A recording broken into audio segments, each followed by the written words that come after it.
Welcome, welcome, welcome, welcome, welcome to the rum. To the Welcome, rum. welcome, welcome, welcome to the rum. To the Welcome to the rum. rum. And we are To the Rum To Podcast. the Rum Podcast. This is episode 6. Thank you, everybody who has listened to us so far. So, Constantine, the last I checked, we have 1,274 overall listens. We have 169 subscribers. You can find us where, Constantine? You can find us anywhere you get your podcast on Spotify, Apple Podcasts, Stitcher, Amazon Music.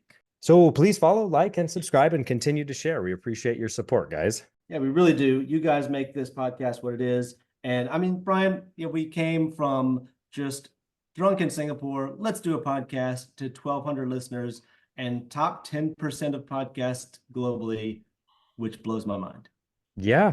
And it's one of those things. They say that sometimes the best ideas start in bars. And so this was Last Consignment from Black Tot. And Matt, you'll appreciate this. I'm trying to record like, oh, this is liquid from the 1970s, and Constantine's coming in going, nah. Like as I'm trying to, it's a very beautiful piece of history. And so I'm trying to not laugh. And that was, oh my God, let's just package this. Wait, so what is it, Jurassic Park? Before you knew what you had, you'd patented it, you'd packaged it, and now sell. You're selling it.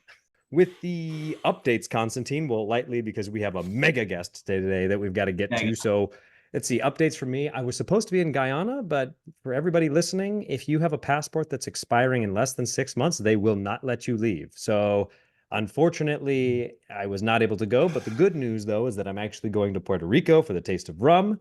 And I'll be hanging out with Jay from the Florida Rum Society. So if anybody's out in Puerto Rico, hit me up. Rum Curious Clubs, we actually have for March and May, Rum Babincourt. So we're calling these the Soul of Haiti. And we're really excited. So that'll be Twisted Tiki in Orange County on the 12th of March, and then Bamboo Club on the 26th down in Long Beach. So that is the Rum Curious Club tasting, or Rum Curious tastings upcoming right now. We had 2 this past weekend. We had 92 people show up across the 2 events. We had 74 bottles of rum purchased. Everybody had a great time. Shout out to Chips Liquor in San Diego and Showcase Wine and Spirits in LA for hosting, bringing out food, getting tables. And thank you to all of our sponsors from all the Spirit Bomb line, Privateer, Diplomatico, Plantaray, Myrtle Bank, Down Island Spirits, et cetera, et cetera. El Dorado too. Sorry, don't get mad at me if I forgot you. The last thing from me, Constantine, is we started that Rum Curious Club Facebook group 4 or 5 weeks ago, and we have 470 members right now. And our esteemed guest is actually a member of that. So we're really excited. And Constantine, you've got some exciting updates too. Yeah, just a little bit coming up. I'll do a little traveling in May. I'll be passing through your town there in LA, Brian. I'll be in Washington, D.C. for a little bit, and I'm going to go up to Philly to visit a friend. I've never spent much time in Philly, so if you have any rum bar recommendations in Philly, shoot them our way on any of our social media. We're on, what are we on? Instagram, Facebook. To the rum at gmail.com. Fiji Rum and Tiki Fest 2025. We have a likely date window of August 2025. That's during the cane harvest season. They'll be cutting cane, going to the sugar mill. We have a great venue for you. Once that's in writing, we'll announce that. And the good thing about coming here to Fiji there's a lot of crossover we talked about with the rum and the tiki on the Venn diagram, right? For those 2 groups, come down here to the South Pacific where the art and the spirit of tiki was inspired. You'll be able to hear from authentic storytellers with the oral histories that have been in families for generations. There'll be the opportunity to talk with craftspeople, to buy things, to take back. And for the more adventurous ones who want to venture beyond Fiji into the South Pacific, this is your chance to visit places like Tonga or Vanuatu, where our friends at 83 Islands have their distillery. So it's going to be a great thing. Look out for more information on it. We'll get a website up within the next month or so, and we'll announce that on here. And I think we're ready to introduce the mega guest. Mega guest activated. Who do we have today, Brian? Well, you know him by a myriad of names. You know him as Cocktail Wonk, Rum Wonk. I don't know why I paused. I know this information. The man, the myth, the legend, Mr. Rum himself, Matt Pietrek. So Matt, how's it going? It's going pretty well. Thank you for having me on. For our listeners who, however unlikely, may not know who you are, you're a historian, educator, author, publisher, train the trainer, envoy, and really just a huge proponent of rum. So we are really excited to have you on. And you've turned it into a full-time career. So hats off to you. Thank you. Thank you. It's been a long journey, but I'm happy to be here talking with you. Before we get into the meat and the potatoes, I gotta know, Matt, usually we do a show and tell, so where everybody has a tiny tipple of rum or something like that, and if it's too early or whatever, no worries. But typically we do a show and tell. So Matt, are you enjoying something? Do you plan on enjoying something maybe later? Good question. I don't have anything in my glass at the moment, Ooh. but as I look upon my desktop, I have approximately 17 bottles here on my desktop, including some Cuban rum, some Renegade aged, some aged Renegade rum, Brugal Collection Visionara, the El Dorado LBIDHE, some Louisiana rum, some Damaso, I have no shortage of rums on my desktop, and that's not counting. Oh, I've got some stuff from my Name That Rum event in Miami Rum Congress. Yeah, I need to clean up my desk clearly. So, Constantine, what are you drinking? It's not even 9 o'clock in the morning here in Fiji, so I am having the Ron Colon Salvadoreño coffee infused rum. This brand is Ooh. one that I've been following on social media for a long time, but you can't get it here. So I managed to bring a bottle back during 2 trips ago. But yeah, it's really nice and it's got those coffee notes in it. So a little something to wake me up in the morning. hey, wait. I'm just looking at your bottle, and it's like I have something similar. It's like Ron Cologne, but it says like Oleo, banana Oleo, or something like that. Yeah, I haven't cracked that bottle yet. Bananas and do some sort of Ooh.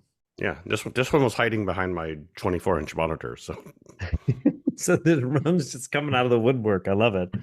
oh yeah, well you can see some of it. So, yeah, absolutely. we're looking at the screen, and behind Matt is just not like something some nice little dainty shelves, industrial strength shelves packed full of rum behind Matt right now as we're doing this podcast. Endless amounts of rum.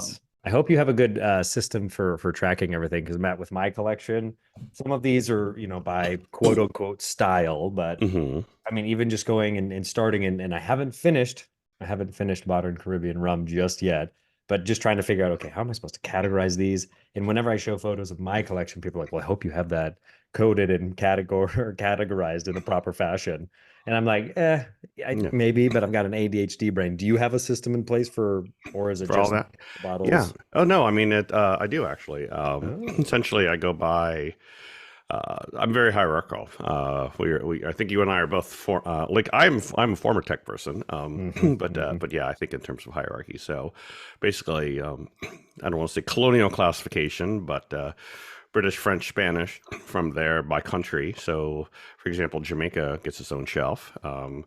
If I'm looking at it, Barbados, St. Lucia, and Trinidad are sharing a shelf. But then within each country, it's by producer, and then down to various sub levels within that. But if you ask me like, do you have this bottle? I'm 90% sure I can tell you like, yes, I have it, or no, I don't. And if I do have it, I can probably grab it within 10 seconds. That's amazing. Yeah, I love it. And the little yellow chartreuse bottle hidden back in there, away from. There is a yellow chartreuse. The people always comment on the rum collection, but usually what they're looking on here is actually the not rum part of the collection. So yeah, way to be like everybody else, Constantine. And that's why I'm the rum runner-up, and you're the champion. Runner-up. Which, I mean, Matt, just so you know, like Constantine, Matt, like I'm the rum champion, and Constantine, when he wanted to have his rum-specific social media handle, he willingly chose the rum runner-up, which I think is just so hilarious. So, anyways, follow the rum runner-up, or not rum runner-up on Instagram for anybody that's listening. And to close out our show and tell, I have got some Ron Pepon and Yeho. Now, this is cane juice rum from Puerto Rico. And if you've never heard of Ron Pepon, it's easy to understand. It's a very small single estate distillery, cane juice. And I'm a huge, huge fan of what they do. This is some of the best juice or liquid or whatever you want to classify your rum as. This is just great stuff. So if you get a chance to try some or get a hold of a bottle, do it. Yeah, it's good stuff. We visited Pepe when we were in Puerto Rico. We visited Bacardi and then Barrilito, and we're like, hey, they're close by, and he came and got us, and we had a lovely afternoon with him. So Doing that. So it's funny because I went out there last year and Fede took me around to a lot of different places. And I do have to say that was where my snobbiness was put in check, because before it was like, oh, well, Bacardi and, they're just a joke and blah, blah, blah. And then you go see the facility and it's like, wow, no, these guys are pretty legit with their they're approach doing to it. everything. Yeah. And with their, keeping the proprietary yeast, and they have to have the security detachment with the briefcase and the handcuff and all of that. And it's just crazy when they do everything. And so, yeah. And then I was able to get the 4-star that I bottled myself and then waxed it. And that was such an amazing experience. So if anybody has yet to be to Puerto Rico, it's a great place to go for rum. Then there's other really unknown brands like Scryer, for example, or there's Jacker. That's part of Distilleria Coqui, and that's overproof Puerto Rican rum, which, oh boy, yum. That's all I have to say. Yeah, there's funny. There's actually there's a third distillery in Puerto Rico that is actually bigger than most other Caribbean distilleries, but most people have never heard of. And I'm drawing a blank on. Is it Club Caribe? Because they have It is, yes. Because what's funny, Matt, is Fede, we ended up getting like a very informal tour. And then you go into the courtyard and you see one of the giant Vendome pot stills from Caroni. And you're like, how in the world did this get here? And they're not even, I don't think they're using it because it's just out in the open. It's not covered. I don't think it's part of their process. They are doing pot stilled stuff. And I was amazed that one, it ended up in Puerto Rico. I think the other one might be in Puerto Rico as well. And then just side note that TDL just didn't want to take those stills. So actually, I mean, the story, if I remember it correctly, it wasn't actually Caroni or TDL, but they are related in there. And the brief story is that this was LVMH. This was who had gone into Trinidad and was doing distilling what was 10 cane rum, and then when they basically left that project behind. I guess the stills, they all came over to Puerto Rico. The big one, I guess, went to Club Caribe, and the little ones actually went to Ram Tapon, so San Juan Artisan. Yeah. So I think they all came over at once. So Pepe told a story, and I guess he got a pretty good deal on them. So beautiful stills, and the quality of the liquid absolutely speaks for itself. And so, speaking of, if you've never heard or read anything that Matt has done, he has written several books and is very focused and intent on research. So, and I've bugged Matt since getting in contact with him, I don't know, way more than any reasonable person. Okay, Matt, so the 57%, the gunpowder proof, that was all bullshit, right? Okay, God, now I got to go undo that video and I have to go talk about the being next to the pus and the reason it was not proof so that it didn't explode. And okay, so I got to go redo that. Thank you. And then just, hey, Matt, what about this? Okay, cool. So anyways, long story short, for everybody listening, if you don't know Matt and what he is doing, treasure trove of knowledge. And so we're here to talk about Modern Caribbean Rum, his latest book, which is, it's not a book, it's not a novel, it's a tome. And so I know that that's the main focus of what we're talking about today is the time, energy, effort, your research approach, and anything else that comes up in talking about writing a rum book. It sounds nice to write a book, so maybe you could at least illuminate us on the process, and maybe we'll be encouraged or maybe discouraged. We'll see. Oh yeah, no. Happy to tell you what I know, and have learned the hard way over. This is technically the sixth book that I've been involved with, wrote or been partially written. So yeah, fire away. Let me know what you want to know. Yeah, you have to tell us about this a little bit. The people think about writing books as this sort of romantic process. A writer, inspiration hits comfortably in the chair. I think you'll probably dispel a little bit of that. Now, yours is rum focused. So again, people have the romantic notion of you sailing around the Caribbean, having a tipple and banging out a few notes on your typewriter. It'd be interesting for people to know sort of how you got here, because your career didn't start in rum. You didn't start in spirits. You were a software engineer. And as we talked about before, that was a little bit of the skill of taking something incredibly complicated like software, breaking it down for everyone else to understand. You've brought that with you. So just tell us a little bit about kind of how you got here briefly. Yeah. So as you mentioned, I was, I like to say I'm a reformed software engineer, 30 years, and I left right around the 30-year mark. At some point I realized like my superpower, if you want to call it that, was taking complex things and making them, understanding them myself first, and sort of breaking them down, understanding them, and then re-explaining them, explaining like, here's how this works. And I used that skill back in the 1990s, early 2000s, writing about, basically tearing apart Microsoft Windows because at the time Microsoft was going to tell you how the heck it worked, and there were big gaps between what they told you and what you needed to know. And so I sort of filled those gaps and figured it out the hard way and explained Windows and how you interface with it in a way that developers desperately needed at the time. Fast forward 10, 15 years, I was sort of starting to think about getting out of tech at some point, and my wife, Carrie, co-author of the book, she's like, why don't you, instead of telling me everything, why don't you tell the readers, like basically, it was something I hadn't thought about. Basically, start writing about spirits and cocktails. I mean, it was in the cocktails before it was necessarily hardcore rum. But I was like, thought about like, yeah, okay, it kind of makes sense that I would take the approach that I took to writing about software and applying it to the spirits world, because the thing is there's so much misinformation out there, or marketing inspired misinformation, and not to slam them per se, but so much of what we read is hard for people to separate the wheat from the chaff. What's correct information, what's not correct information, what's a nice lovely story. And as an engineer, I had learned, like, you have to have this, like, I don't want to say the bullshit filter, the like, does it actually, is what you're telling me, does it add up, does it make sense, can I cross-reference it with what somebody else has said? How do I actually ascertain what the truth is? And I started applying that to spirits, and asking questions. And well, this person said this person said this. Okay, they're different. Okay, go dig in why. Ask both people again. Do your own research. And so that sort of drove my approach to wanting to write about cocktails and spirits and rum in particular. My approach was never to think about writing reviews. I've done it a few times, but it was never like, oh, you should buy this rum, or this rum's better, or these are my top 10 rums. That was never my focus in all of this. It was more of the, like, what's the truth? What do I need to know? What's factual information that I can base my buying decisions on? What are the questions I have? If I have those questions, other people have those questions. So if I learn something, share it. So that's kind of how it got started. I've recently recorded a video about the misconceptions of rum, and I distilled it down, pun intended, to about a minute, talking about why you think rum is sweet. And so a lot of people don't even know, okay, they think, oh, sugar cane, okay, so it must be sweet. But the basis for all of that is really formulated because, and I love that you just break down in Modern Caribbean just very succinctly, it's, okay, yes, it's distilled from sugar cane, but once it goes through the process, there's actually 0 grams of sugar, and then there's sugar added, and it could be for, stylistic choices or whatever, whether it's spiced rum or Latin countries that are adding rum, or Filipino rum or whatever.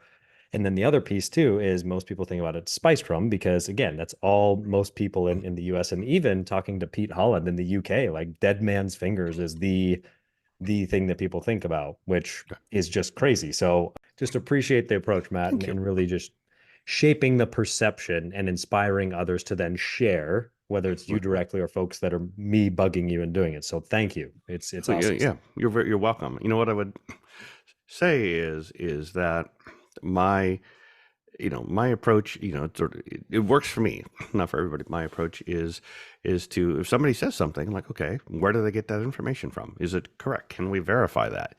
And it turns out verifying information is hard work, but if you're willing to do it, you can usually find some sort of answer. So there's lots of myths, lots of stories out there. And you're like, where did this come from?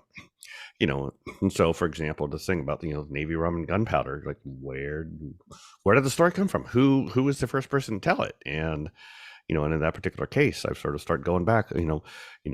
These days, with Google and Google Books and internet archives, you can easily search for, like, when was this story? When was the earliest example of the story that I can find? And start digging back and like, oh, I always want to go to original sources. I will say, like, okay, this is a story told about something 200 years ago. There's got to be some record of that from 200 years ago, something that validates or invalidates it. And so that's a lot of what I do is go back to the original sources, and it's hard work, but that's that's what lets me speak authoritatively on, well, this was the case or that was the case or what have you. So things like Jamaican, like Jamaican rum was in the Royal Navy blend. It's like, yeah, sort of, but it was not really the primary thing. In fact, if you go back, these are all public sources online, but you can go back and say, oh, here's the Navy specifically saying that Jamaican rum was not part of the blend, contradicting the sort of conventional wisdom that everybody has been saying for the last 20, 30 years, what have you. So For your research, is it mostly online, or do you find yourself actually getting into the National Archives and digging paper sources and things like that? Great question. Combination of both. Is more of it is online, just because most of where the good stuff is not here in New Orleans or even in the United States. But I've been to places like the British National Archives and Kew. This is like my happy place. Been to the City of London Library. That's where I found like the complete fire report of the West India docks from 1936 with photographs. I've been to a couple other London archives when we were in Jamaica in this past November. We went to the Jamaica National Library and found some more interesting stuff. So I'm always going to seeking out a good archive and what can I find there. But there's vast treasure troves of information in Google Books, HathiTrust, other online sources, newspaper archives. Like we have, I can access any issue of the Jamaica Gleaner going back to 1880.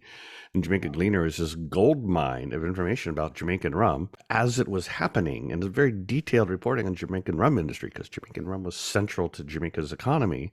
And the history's out there, but just most people don't know it exists, or even if they do, they just don't want to do the work to go find it and track it down. And this is there's sometimes I feel like I'm one of the only people out there with the gold pan sifting out, like, here's actual truth, here's what was actually happening here, not just what somebody reported in 1980 and then everybody else sort of picked on it and becomes the game of telephone over the years. Like, no, there's just actual truth out there. You just gotta go find it and interpret it. And to that point, Matt, is we had Andrew Cabot on, privateer, and he mentioned that you had found some article from a guy named Peter Valer, something along those lines.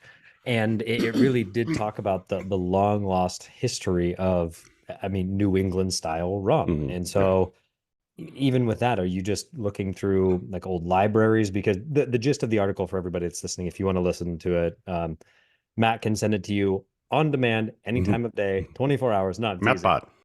Yeah, Mattbot. But it basically just talks about how New England style rum from like 1865 till Prohibition, there was a lot of investment from New England rum distillers that wanted to compete with whiskey. So, how do you even find just something that specific? I'm not surprised Andrew focused on that part of the article because it's germane to what he's doing. But there's other fascinating things in there, like the description of Barbados rum in that article is not at all the way that Barbados rum is described today. I won't spoil the surprises for anybody, but go find the article and read the description of how Barbados rum is made in 1937. It's going to be very different from what your perceptions are today. So when people tell you about a long history of Barbados rum and this and that, like, well, the information's out there. Go see what it says. But yeah, a lot of it is a lot of what I find. The information is out there, but it's not just sort of like randomly flipping through documents. Thank goodness. Keyword searching, that everything is OCR'd, everything, meaning you can search for words. And it's sort of a skill, same sort of skills you use for like tracking down information in Google with filters and qualifiers and within, show me documents within a date range.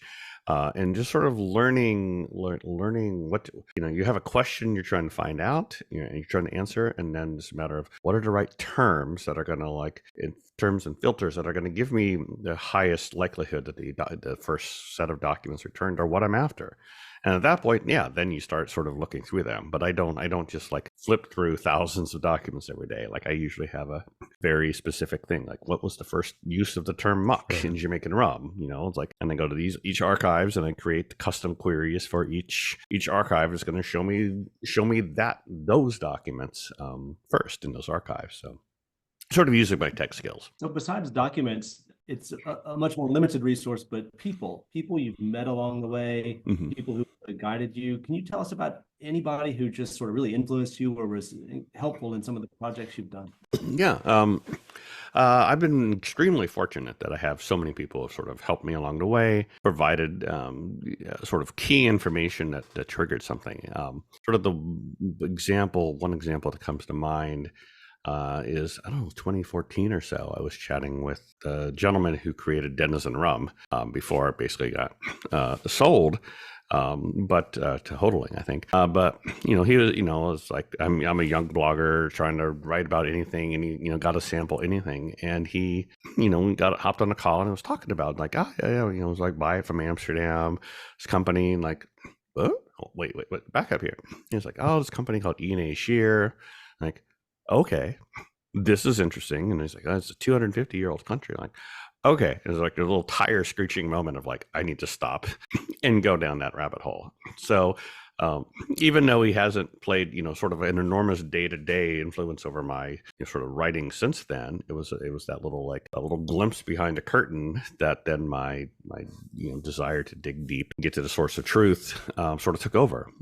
Plenty of other people, people like Karsten at E&A Shear. Once I connected with him, he's a fascinating person. He doesn't say a whole lot, but if he asks the right questions, he'll give you interesting answers. And lots of people have been influential. The whole plantation team has been very supportive. Alexander and Gabriel and I love to nerd out on stuff. And then like my work with WIRSPA as community envoy for WIRSPA. Von Rennick, who's the CEO, who knows far more about rum than I do, but he's out there not out in the public trying to interview people or write books. But again, you can ask the questions and find stuff you had no idea, and like, okay, there goes another 2 weeks of my life chasing down that obscure thing. So dozens of people who've played a role over the years. And other as well. The part of WIRSPA just. We did the Icon series and Rum Maker series.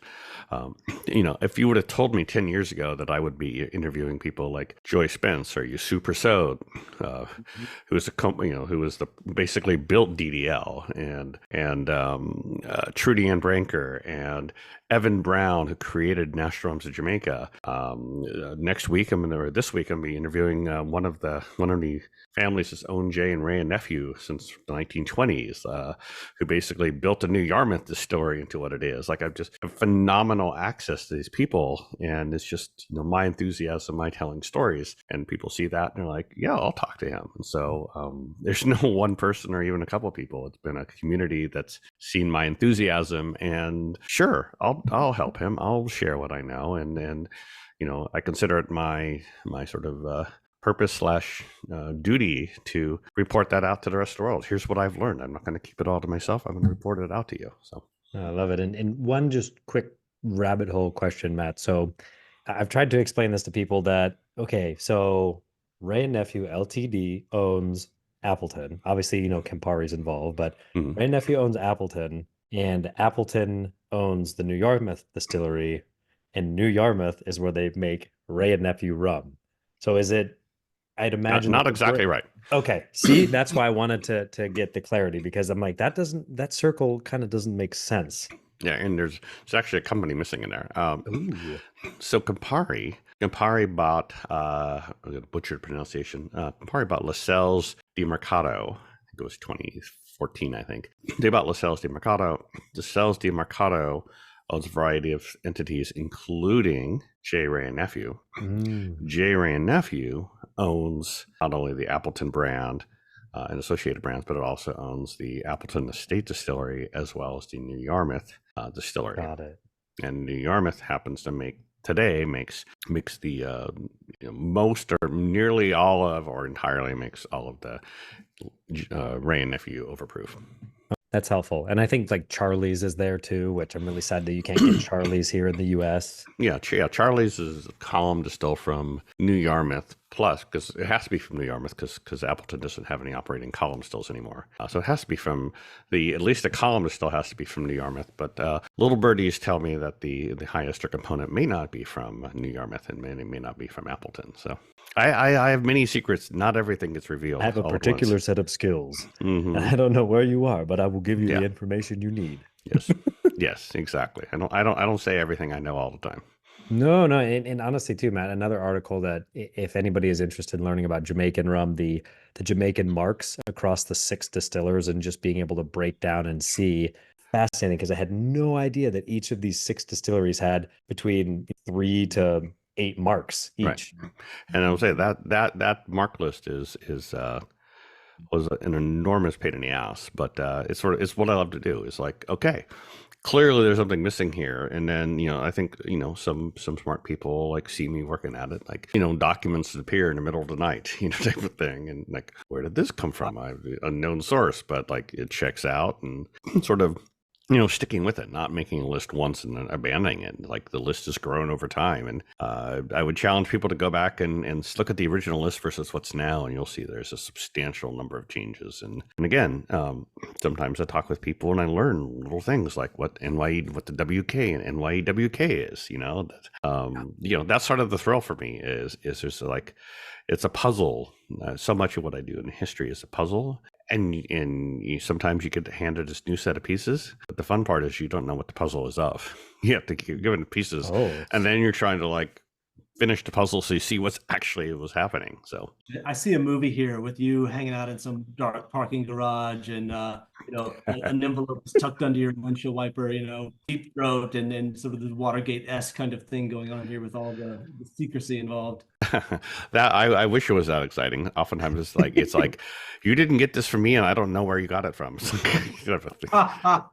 Getting back to people quick, some rum fans will know of a guy named Stephen Remsburg who also lived in New Orleans, who allegedly had the largest rum collection. Did you ever meet him or know anything about him? And he had some real gems, I hear, in that collection there.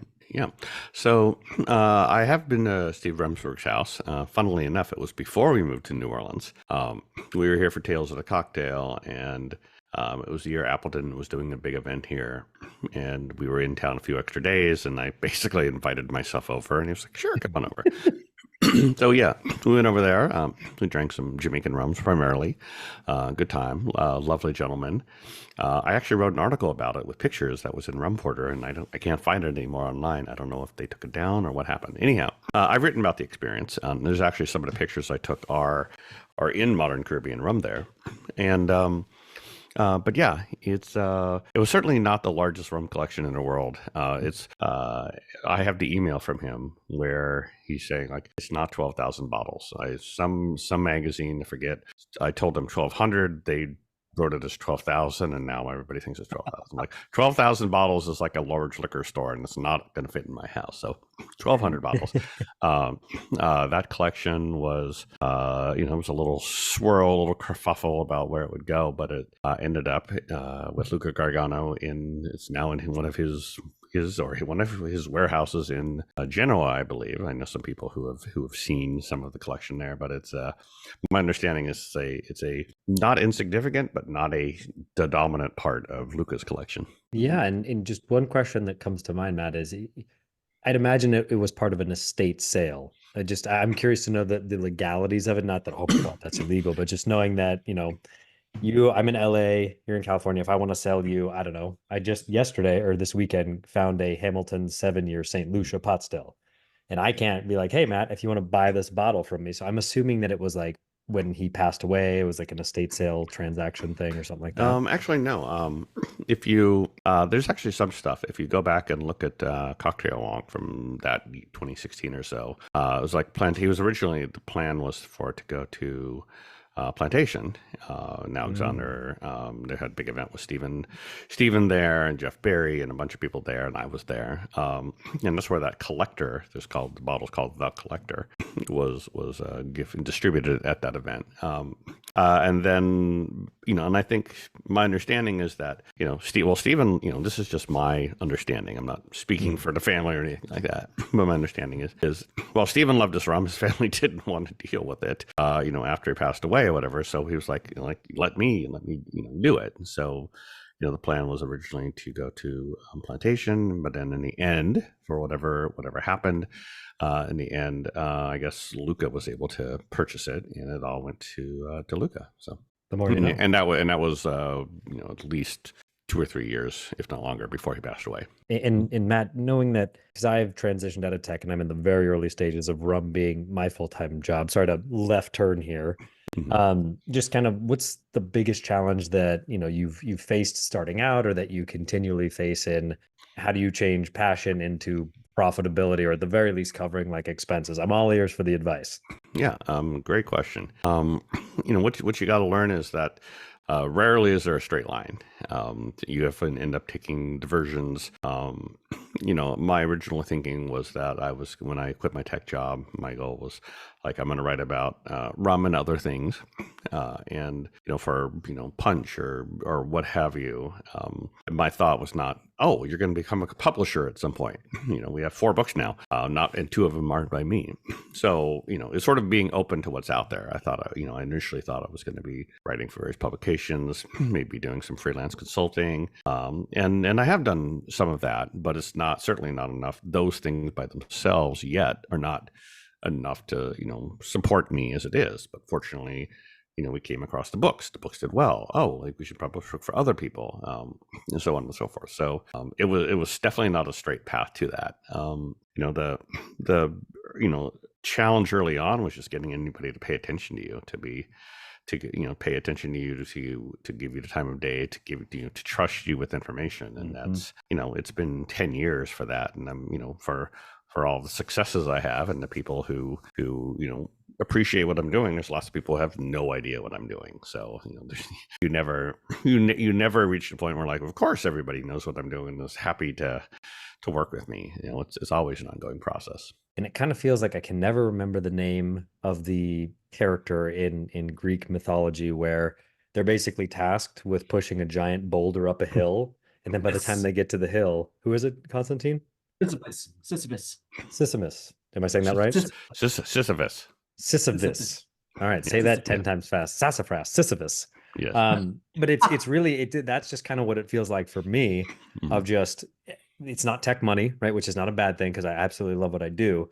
But you are constantly fighting misconceptions, lack of education, and I still admittedly know nothing about any of this. I'm just an enthusiast that wants people to realize there's more to the category than just spice rum. Right. And so it just makes sense, right? That you're just continually pushing it up the hill. And sometimes it's pushing up the hill, and other times I've plateaued. Like, oh, okay, I've done this. Is nice. I can take 5. I can do this. I can take 5, but also when you're at the plateau, you're like, oh, now I see an even bigger hill ahead of me. So I remember having that feeling once we got Modern Caribbean Rum out the door. It's like, oh, okay. Now I'm at this nice plateau. I get to enjoy this for a little while, but I'm not done. I have even bigger challenges, even more things I want to do. So, you never get to just like, it's never just like coasting. Like, I drink a little rum, write a little bit about it, I talk with people, and the money comes in. There's always there's always the next thing, like where do I want to speak with speak with them, do I want to consult with them, all these sort of things. It's a full-time job, but at least you enjoy it. The one part of me too, Matt, and Constantine, I've told you both this individually, I get so damn envious of tequila here in Southern California, in LA specifically, because I mean, you both know I work with a few different liquor stores to curate their rum selection, and trying to do rum barrel picks is challenging. Whereas if I were the tequila champion or whatever, like I've talked to a few of these high time wine cellars in Costa Mesa, amazing liquor store. If you've never been, you have to go. They're like, oh yeah, we pulled in this barrel of Fortaleza, blah, blah, blah, it's $350 a bottle, or somewhere in that just very expensive ballpark. Oh, and the bottle sold out in 3 hours. I'm just like, man, I know that rum is going to be the next big thing, but how do we get there? And that's kind of the question for you, Matt, is how is it, Yeah. whenever that is, for rum to be able to do a barrel pick of whatever the brand is, and then it sells out in 3 hours? Well, I mean, I'll say I've been thinking about this for 10 years. What I would say to people, say to people like you, is go back in time 5 years and look at where we were. Think of yourself in 2019. God, was that only that long?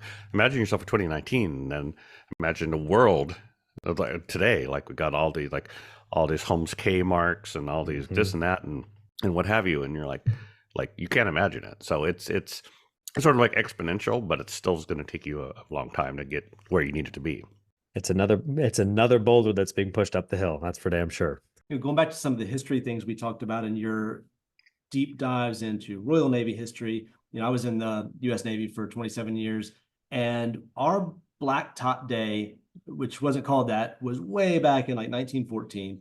And Josephus Daniels, Secretary of the Navy, ended not rum rations, but alcohol rations on ships. Exactly what it was still isn't clear to me. Have you looked at that? And is there any interesting history about that? Or is it just kind of a boring story? So there's actually the canonical Royal Navy rum reference that people look at, and I'll qualify that in a moment, but is James Pack's Nelson's Blood, written in 1980, I believe, 80 or 82. But there's a chapter in there about the rum in the American armed forces. What I do know is that you mentioned 1914 date. It was 1862 my understanding is 1862 when the rum ration was abolished, and it was 1914 when the Navy went completely dry. So there could be a distinction between you get some every day versus like you're allowed any at all. Yeah. So for example, I mean, today, Royal Navy, there could still be a ration issued. I'm imagining when Charles's coronation that there was probably an up spirits called, and all the Royal Navy people got a ration of something. Doesn't necessarily have to be rum. There's a whole interesting argument I had with Rocky Ye, if anybody remembers him, about whether the Royal Navy had to keep Royal Navy rum on board in case one of these ceremonial rations was issued. And what did I do? I went back and found the regulations, and the short answer is no. But yeah, in terms of the American military and rum, I have not studied as much, just because sometimes I feel like I know more. When I hear like Army Navy, I intrinsically put myself into a British frame of mind rather than an American frame of mind. Yeah, there's just not much history. We used to love it when we would operate with or pull up next to a Commonwealth Navy ship in port, because we knew we'd go over there, go to the bar, and it was like, the first time I got absolutely hammered on this Canadian ship, and it was all subsidized. And whiskey was 25 cents. And which was a terrible idea. You got a bunch of 18, 19-year-old American kids coming over. Hey, can we come on board? How much is it? Oh, it's 25 cents a shot. Can you imagine a bar that does 25 cents? Oh man, disaster. Yeah. We loved it. Yeah, my recollection was also like I think New Zealand still had to ration until 92 or something like that. One of those countries had it till surprisingly late in the game. Which is amazing, just if you think about the concept, because you get the as advanced targeting systems and all of that. But it's amazing that it went on for so long. There's a story, not rum specific related, but allegedly Richard Nixon got hammered one night and ordered a nuclear strike on, I think it was North Korea. And Henry Kissinger went to the Joint Chiefs and said he is out of his mind drunk. Belay that order until he sobers up. And then, of course, when Nixon came to after he was drunk, when I think he got drunk at Trader Vic's. That was his drinking spot. Oh, was it Trader's? Oh man, so yeah, there is a rum component to this. So he had too many Navy grogs or whatever. We're like, let's nuke somebody, and everybody's like, no. No, exactly. Don't do that. And so it's amazing that went on for so long. And Matt, I have one other question. Then I want to talk a little bit about modern Caribbean rum. I know that Constantine, like, well, Matt, what about this? What about that? The other thing where there's a lot of ambiguity, the only thing that I've seen at least written in, and again, limited research, is that I think it was 2019, the UN ambassador to Barbados toasted with the Barbados prime minister, leader of the country. I'm not sure what they're called. Forgive me. And it was to the fact that George Washington had Barbadian rum casks opened and consumed at the first ever presidential American inauguration. And for a long time, I had heard, oh yeah, well, it's Mount Gay rum. It was Mount Gay rum. And so I don't know if it is Mount Gay rum. Obviously, I think Mount Gay would be willing to say, oh yeah, it was our stuff, because of Clearly, course. yeah. And so do you have any insight on any of that, of like where it was from, if that's true? Well, I mean, it's hard to know, but what as speaking as a historian, what you do is, first thing you do is, well, what are the possibilities? And if you go back, you can, if you find the right records, you can say like, oh, in Barbados in 1730, no, he would know. Washington was inaugurated, 1780 or 89. 17, yeah. Basically, what Barbados distilleries were operational in 1789. And it may or may not be online, but you can certainly go find it. And if you're digging around in the right archives, you can go like, oh, look, my guess is there was probably well over 100 distilleries operating in Barbados at that time. So no offense to Mount Gay, I love their rum, but at the time, they were nothing unique or special. They were each distillery was basically the little adjunct to the sugar mill. Like so much of rum history is not found by searching for rum. It's usually found by searching for sugar. So you have to understand colonial sugar economy and sugar estates and all of that before you can even get into like, well, who was making the rum. And so these little small distilleries, usually a single pot still, they weren't really differentiated from each other. It was not like the Mount Gay distillery was making Mount Gay branded muddled rum in 1789 or even 1850. It's the fact that there are brands and we associate them with specific distilleries is actually a very modern construct. You don't really see that happening until, in terms of bottled rum, you don't really see brands, and especially brands associated with a distillery, you don't really see until the 1870s at the earliest. How was that rum sold? Was it sold to blending houses, or was it not even that sophisticated? So, I mean, I know the British side of it, but more than what was coming into America per se. But essentially, there were the owners, the merchants or the owners, depending. I'm talking about rum going off the island, and so basically each estate would make however much rum they made in a season, a crop or whatever, and and there's oftentimes a lot of figures there. We know, this estate made 400 puncheons this year, and those would be put in casks, loaded on a ship, and then shipped to whoever was buying them, and they would be distributed from there. In the case of stuff going to the UK, for example, a lot of it would go into like the West India docks to age there under bond, so that the merchants weren't paying taxes until they were taken out. America is probably a different story. I haven't looked at it coming into America as much. I mean, part of it is just America was sort of starting by the 1800s, was sort of starting and down the whiskey trail or whatever, whereas the rum was like one of the bigger imports into the UK. So you can't treat all the countries equally. Each has to see what was the context in this particular country. So in terms of like what the rum Washington bought, like who knows? Yeah. I do know, for example, there was a tighter connection between like Barbados rum was more often go to North America. Think about Barbados and Charleston. So there was not a whole lot of Barbados rum coming into the UK. Tons of Jamaican rum and later Demerara rum were coming into the UK. Mm-hmm. But Barbados rum and the trade was more Barbados North America rather than Barbados UK. The more you know. We could go down. Oh, let's get like the first time for anybody, like the first time I talked to Matt on the phone, I think we talked for an hour. And it wasn't, hey, how'd you get into rum? We just nerded out for like an hour on, okay, so yeah, what about this and what about that? Yeah. And I will say, like there are papers, like people who've done their PhD theses, back as far as like the 1970s, like McCluskey, who are just like completely nerd out on like the flow of trade and all this kind of stuff. And yeah, so anyhow. And Matt, I know we've talked about the approach to research and how you find it. And so Modern Caribbean Rum, it's a relatively newly released book that you've put out, the magnificent tome. And so, I know that you've written other books. You've written one other, you published a couple others. So this seems like an absolute monster of a task, like a gargantuan task. And so what led you to the decision to say, hey, I'm going to write this. And was it always, hey, it's going to be this giant book, or did it kind of morph into that?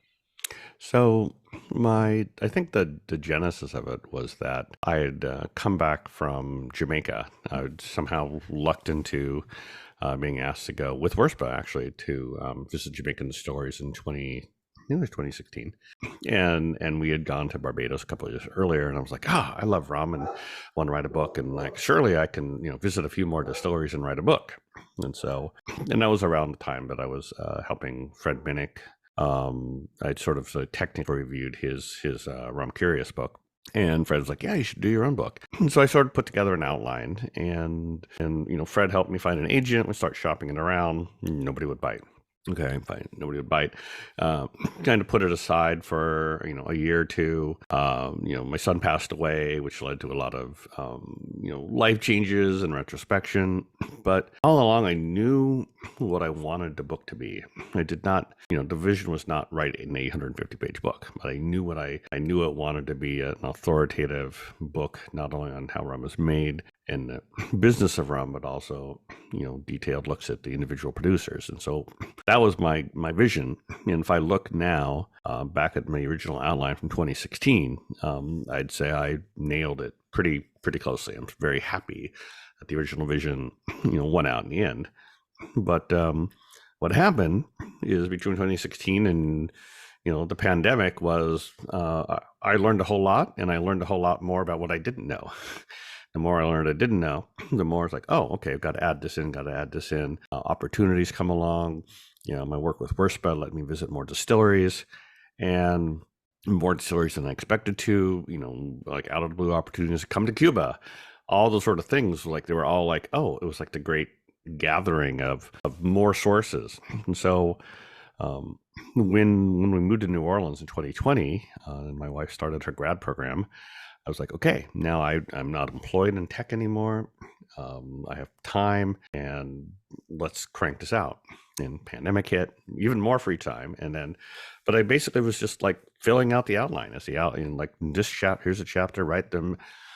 And at some point I was, writing and, still like halfway done. And I was like looking at the chapters and like, this is like 400 pages already. Like, and I'm like, okay, but the beauty of publishing it ourselves is there's no publishing house. And like, we told you 300 pages, damn it. So yeah, I finished writing it, just sort of ground through. I felt it many times like I was, in a rowboat in the Atlantic Ocean, going like I know where I'm going, but I know it's 3,000 miles away, and I just got to keep rowing, and eventually I'll get there. Sure. And then, when I actually wrote the last chapter draft, like 10 p.m. on December 31st, New Year's Eve of 2021. And at that point, my wife and I, sort of looked at the book and like, we got to cut some stuff.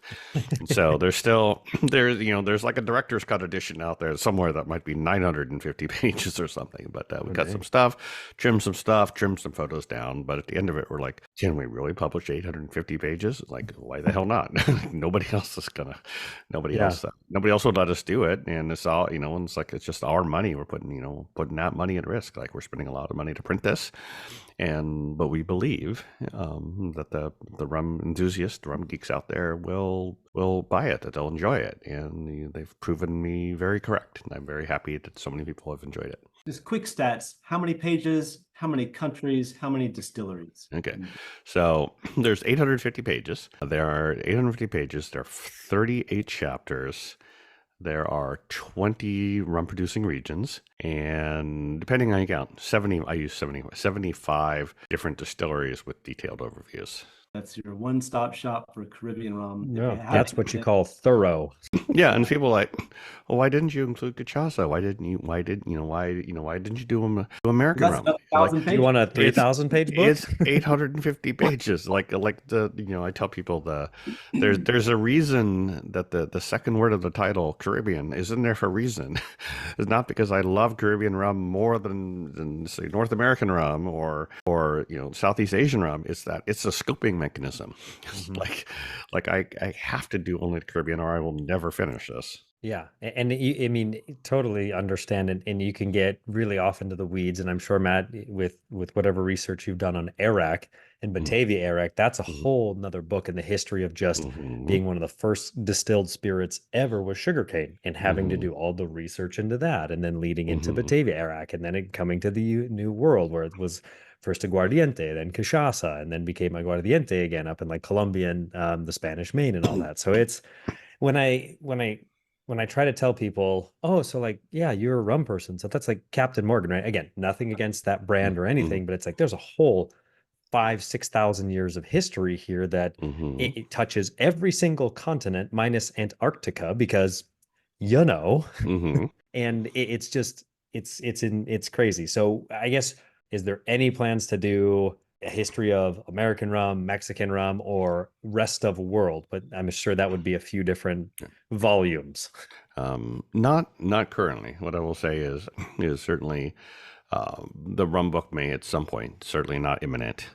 At some point, get a revision in terms of like more up to date information, better photos, et cetera, et cetera. But that's many years out. But beyond that, I have another book I'm working on that I'm not sharing yet. But it's think of it as taking my very detailed and thorough approach to all of the Caribbean rum, and then focusing it on one particular topic, and a topic that's never gotten the attention, the attention in book form that is truly deserves. And I think once it appears, people will say like, why is this book never written till now? I'm like, I don't know.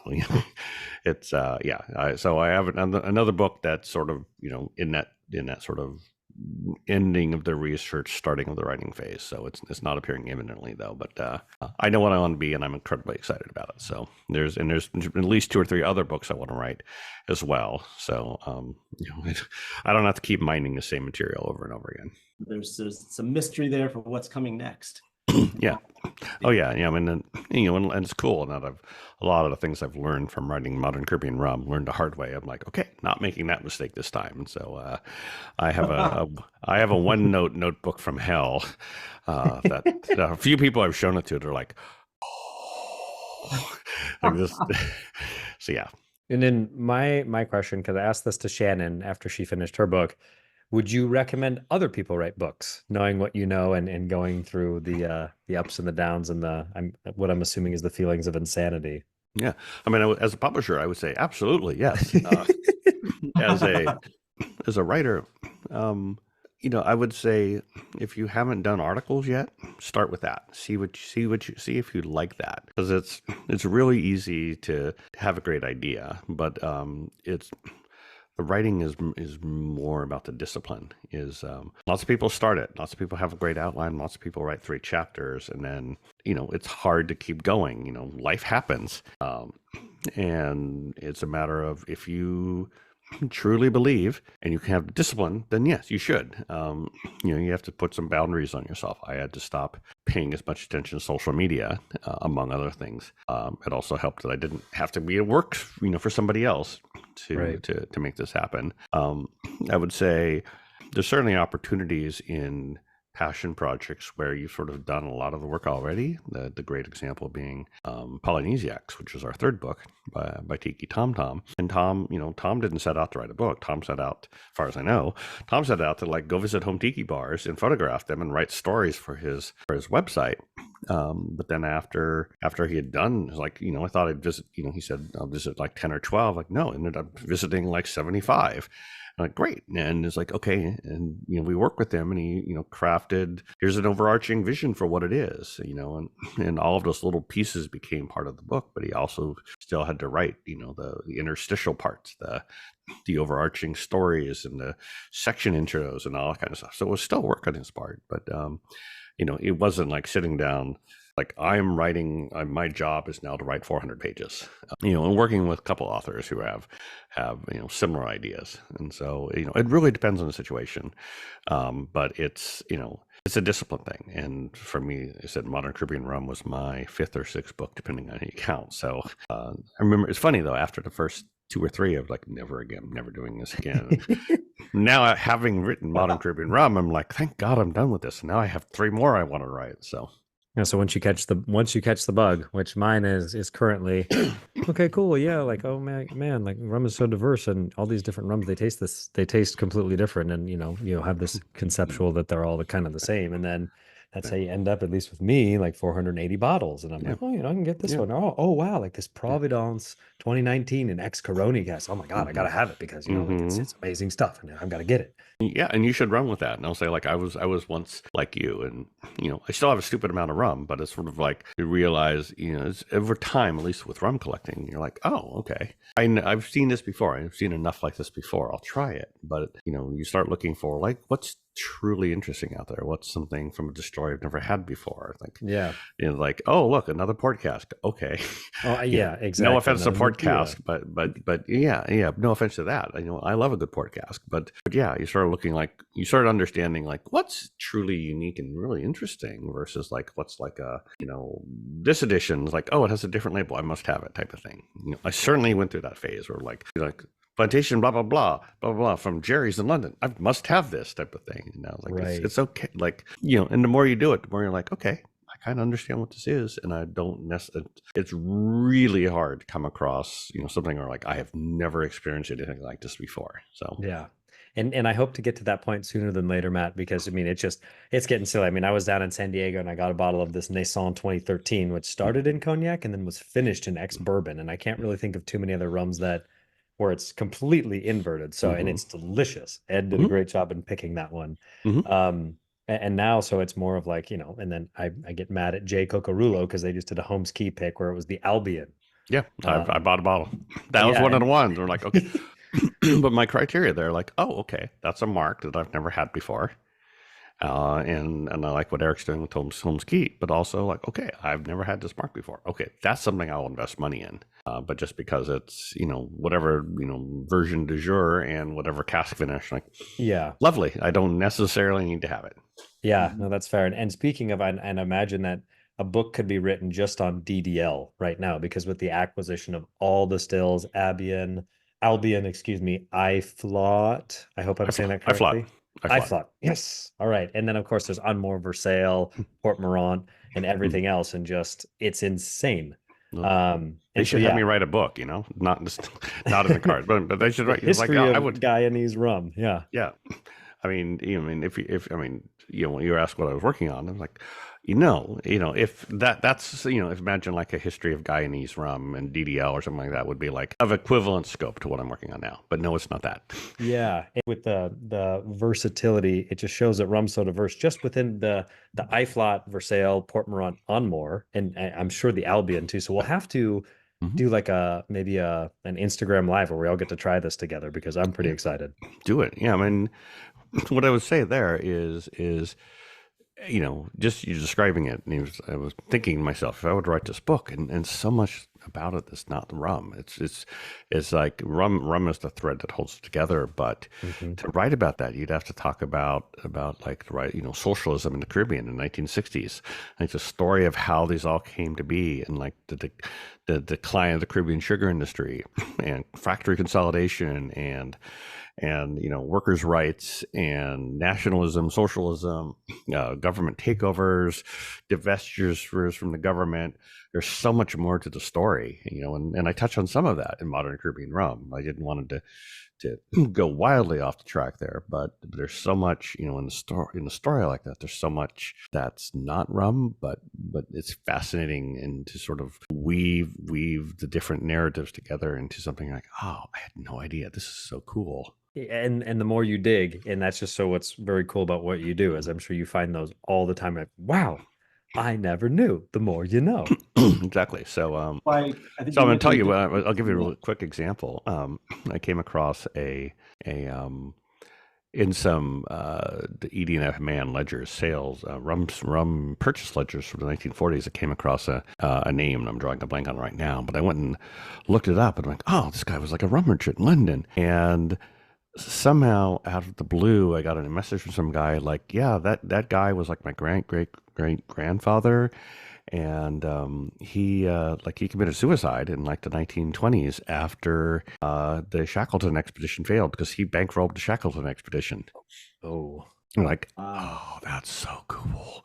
You know, that Sorry not for your committing loss, suicide but part. yeah. But yeah, you're like, oh, that when something like when this little nugget here, like you can start connecting it with these other stories, like other historical things happening. Like, oh, that's so cool. You know, that's the moment I live for. That's when you're like that little, like that last little pin drops in place, and you're like, oh, there's a whole other thing here. And then you got to keep yourself from chasing every single shiny object that comes by. I heard you Yeah. mention discipline about 10 times when you were That's talking. yeah. That's the discipline, is knowing Yeah. how to, like, okay, I'm putting this aside, remembering it over here, putting it aside to chase down, what, you get very good quickly at like learning like how far to dig before you go like, okay, I'm not going to turn an obsession into this. So but yeah, like I said, I just so much of it, what I love is the stories around it, and stuff, like in the book, the cover over I'm sure it's the chapter that, trade tariffs and whatever. And I'm sure that's a chapter most people like flip right over, but like, no, that's fascinating. Of like, I like how, the U.S. government was basically like, yeah, we don't want to like give you money. It's like all the taxes your rum producers make, that'll go back to you. And then how that, ends up like, that's how Rums of Puerto Rico came about. That's how like Royal and Rum Pilot Project. And then you're like, oh, Diageo swoops in 2009. And now we have the cover over, which was basically an okay thing, is now basically a subsidy to the, like, there's so much of a story there that is completely independent of whether you like, Bacardi or Captain Morgan, whatever. There's actually like, you tie it to the bigger part of humanity. And I know we could keep going, so I know we've got to close this out, unfortunately. But Matt, a lot of people know how to get in contact with you, but where can people reach out to you to get more information or to purchase your book, or how can people get in touch? Okay, easy. Wonk is the word. All of our branding is consistent with the Wonk sort of theme. So I originally was Cocktail Wonk. And Cocktail Wonk is how most people know me. Website still there. But I recently sort of split the branding for like, cocktails and tiki stuff is Cocktail Wonk. More rum focused stuff is Rum Wonk. Rum Wonk is my Substack. So that's all of my sort of rum focused writing now is now going to my Rum Wonk Substack. It's free, but you can also do a paid subscriber if you like. You get nothing extra, but you get the benefit of knowing you're helping support me and do independent rum research. Our books are Wonk Press, so wonkpress.com. There you can buy Modern Caribbean Rum, you can buy Minimalist Tiki, you can buy Polynesiacs, and very soon, within a couple of weeks, you'll be able to buy a fourth book, which I can't tell you about yet, but it's very cool. So it's soon. Okay. Yeah, so it's soon. Yeah, so it's not the one. It's another book. Actually, it's funny. It's another book. It's a book not about rum, but in the spirits category. But one of the editor of the book is actually very well known within rum. So I'll leave that out there as a teaser. Ooh, we like teasers. Yeah, Matt at rumwonk.com. You can find me. Awesome. And also all the Instagrams and threads and Facebooks, Rum Wonk, Cocktail Wonk, Wonk Press. Awesome. Matt, I mean, thanks so much for taking the time. This has been an awesome conversation and it flew by. So thank you. It did. Thank you for our listeners. And for anybody out there, if you know anybody that's a little rum curious or a rum lover, please be sure to share this podcast with them and send in any topics, questions you may have. Constantine, what are we talking about next month? Next, coming up, we're going around the world to rums of Asia. We've done rum from unexpected places in Scotland and Massachusetts. So rums from Asia might be an unexpected place to find rum for some, but there's quite an interesting and sort of up and coming industry in Asia. So we'll Cambodia and Vietnam. Ooh, I love it. Well, appreciate you guys. Thank you all so much. And we'll see you next time. All right. Cheers.